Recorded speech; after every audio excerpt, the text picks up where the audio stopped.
2 தீமோத்தேயு 2ஆம் அதிகாரம் 1வது வசனம். ஆமேன். முதலாவது இந்த பலன் நம்ம எப்போ தெரியுமா வரும்? அவருடைய கிருபையை சார்ந்து கொள்ளும் பொழுது அந்த கிருபை நம்மை பலப்படுத்தும். ஹல்லேலூயா. இந்த உலகத்திலே ஒரு பெரிய பலன் உங்களுக்கு எனக்கு இருக்கு. அது என்ன பலன் சொல்லுங்க? முதலாவது ஒரு பலன் அந்த கிருபையினால வந்தது என்ன தெரியுமா?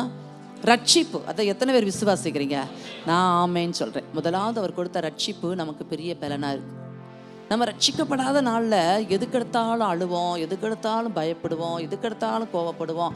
ஆனால் என்றைக்கு நம்ம இயேசுவின் பிள்ளைகளால் அவருடைய ரத்தத்தினால் கழுவப்பட்டோமோ அந்த ரட்சிப்பு நமக்கு என்னவா இருக்கிறது? பலனா இருக்கிறது. எத்தனை பேர் அதை விசுவாசிக்கிறீங்க?